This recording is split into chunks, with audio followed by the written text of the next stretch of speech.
Telangana cabinet సమావేశం ఈ నెల 29వ తేదీకి వాయిదా పడింది. వాస్తవానికి 25న మంత్రివర్గ సమావేశం నిర్వహించాలని అనుకున్నప్పటికీ కాంగ్రెస్ పార్టీ రాజకీయ వ్యవహారాల కమిటీ సమావేశంలో స్థానిక సంస్థల ఎన్నికల నిర్వహణ విషయంలో ఆ పార్టీ వైఖరి స్పష్టం కాలేదు. ఎన్నికలకు వెళ్లాలని ఆలోచన ఉన్నప్పటికీ న్యాయ నిపుణులతో సంప్రదింపులు జరిపేందుకు కాంగ్రెస్ పార్టీ మంత్రుల కమిటీని ఏర్పాటు చేసింది. ఈ కమిటీ నివేదిక ఇచ్చిన అనంతరం పార్టీ అధికారికంగా ప్రకటించనుంది. ఈ నేపథ్యంలో పార్టీ వైఖరి స్పష్టమైన తర్వాతే కేబినెట్ భేటీ జరిపి స్థానిక సంస్థల ఎన్నికలపై నిర్ణయం తీసుకోవాలని సీఎం రేవంత్ రెడ్డి భావిస్తున్నట్లు సమాచారం.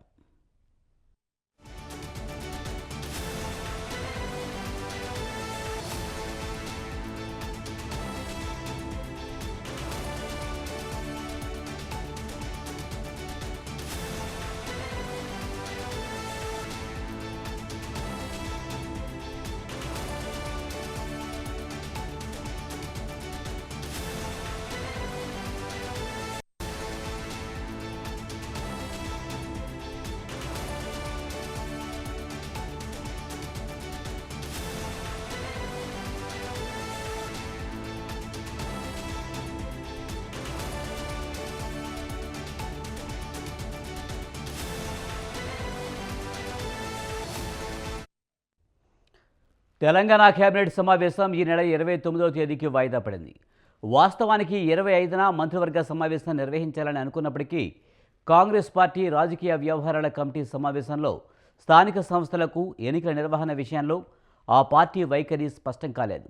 ఎన్నికలకు వెళ్లాలని ఆలోచన ఉన్నప్పటికీ న్యాయ నిపుణులతో సంప్రదింపులు జరిపేందుకు కాంగ్రెస్ పార్టీ మంత్రుల కమిటీని ఏర్పాటు చేసింది.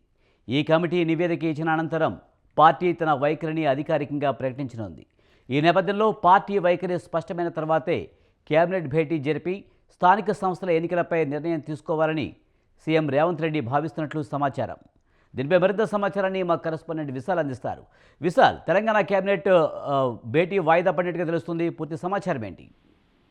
రైట్ విజయ్, రేపటి తెలంగాణ మంత్రివర్గ సమావేశం 29కి వాయిదా పడింది. ముఖ్యంగా బీసీ రిజర్వేషన్ల అంశం మీదనే ప్రధానంగా ఈ కేబినెట్ భేటీలో చర్చించాలనుకున్నారు. కానీ ఇంకా బీసీ రిజర్వేషన్లకు సంబంధించి ఎటు తేలకపోవడం, అంటే ఏ విధంగా ముందుకు వెళ్ళాలనేది ఇంకా క్లారిటీ రాకపోవడంతో కాంగ్రెస్ పార్టీ కొన్ని రోజులు టైం తీసుకొని దీనికి సంబంధించి మంత్రివర్గ సమావేశం ఏర్పాటు చేసి నిర్ణయం తీసుకోవాలనుకున్నారు. అయితే ఇప్పటికే కాంగ్రెస్ గాంధీ భవన్ లో నిన్న జరిగిన రాజకీయ వ్యవహారాల కమిటీ, పొలిటికల్ అఫైర్స్ కమిటీలో మీటింగ్ లో పార్టీ పరంగా అంటే ఇప్పటికే ఎన్నికలు, స్థానిక సంస్థల ఎన్నికలు సెప్టెంబర్ 30 లోపల నిర్వహించాలని హైకోర్టు తీర్పున్నది. కాబట్టి దానికి సంబంధించి తొందరనే నిర్ణయించాలి. పార్టీ పరంగా రిజర్వేషన్లు ఇస్తే ఎలా అనే అంశం కూడా నిన్న ఈ వ్యవహారాల కమిటీ మీటింగ్ లో చర్చకు వచ్చింది.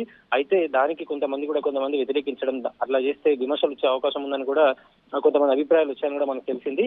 అయితే దీనికి సంబంధించి రాజకీయ వ్యవహారాల కమిటీతో పాటు సలహాల కమిటీ, వీటన్నిటిని కలిపి ఒక న్యాయ నిపుణులతోటి ఒక కమిటీ ఏర్పాటు చేసింది. ఈ కమిటీ ఈ నెల 29 లోపుట ఒక రిపోర్ట్ ఇస్తుంది. ఈ రిజర్వేషన్ సంబంధించి ఆ కమిటీ ఇచ్చిన రిపోర్ట్ ఆధారంగానే మంత్రివర్గ సమావేశంలో చర్చించి ఒక తుది నిర్ణయం, రిజర్వేషన్ల తోటి ఎలా వెళ్ళాలనేది ఒక తుది నిర్ణయం మనకి కేబినెట్ మీటింగ్ లో స్పష్టత వస్తుంది. అయితే ఇప్పటికే కాంగ్రెస్ పార్టీ ప్రతిష్టాత్మకంగా ఈ బీసీలకు 42% రిజర్వేషన్లు ఇవ్వాలని ప్రతిష్టాత్మకంగా తీసుకుని దేశంలోనే మొదటి రాష్ట్రంగా బీసీలకు 42% రిజర్వేషన్లు ఇస్తున్నట్టుగా కూడా చెప్పుకోవాలని కూడా ప్రయత్నించింది. అయితే సుప్రీంకోర్టులో సవరణ చేయాల్సిన అవసరం ఉండడము, రాష్ట్రపతికి పంపించిన బిల్లుకి ఇంకా ఆమోదం రాకపోవడము, దీంతో వాటికి అడ్డంకులు ఏర్పడ్డాయి.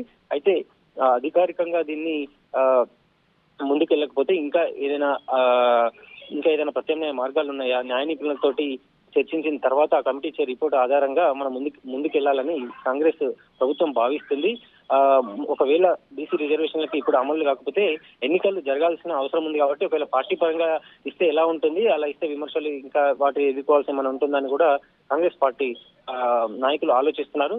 ముఖ్యంగా ఇప్పటికే దేశవ్యాప్తంగా కాంగ్రెస్ పార్టీ జాతీయ నాయకులు రాహుల్ గాంధీ బీసీలకు రిజర్వేషన్లు ఇవ్వాలి అని కూడా ఒకవైపు ప్రచారం చేస్తున్నారు. ఈ నేపథ్యంలో ఓన్లీ పార్టీ పరంగానే రిజర్వేషన్లు ఇస్తే మళ్ళీ అది ప్రజల నుంచి వ్యతిరేకత వచ్చే అవకాశం ఉందని కూడా కొంతమంది వారి అభిప్రాయాలను నిన్న జరిగిన రాజకీయ వ్యవహారాల కమిటీ సమావేశంలో తెలపడం జరిగింది. అయితే ఈ కమిటీ న్యాయ నిపుణులకు సంబంధించిన కమిటీ ఈ నెల 28 వరకు రిపోర్ట్ ఇస్తే దాని ఆధారంగానే కేబినెట్ మీటింగ్ లో చర్చించి స్వతంత్ర ఎన్నికలకు ఎలా వెళ్తారనేది కూడా మనకి ఆ రోజు ఆ కేబినెట్ మీటింగ్ ద్వారా మనకి ఒక క్లారిటీ వస్తుంది విజయ్. ప్రస్తుతానికైతే కాంగ్రెస్ ప్రభుత్వం ప్రతిష్టాత్మకంగా భావించిన బీసీ రిజర్వేషన్ అమలు చేయాలనే ఉద్దేశంతో ఉందని కూడా తెలిసింది Vijay. Right, thank you Vishal.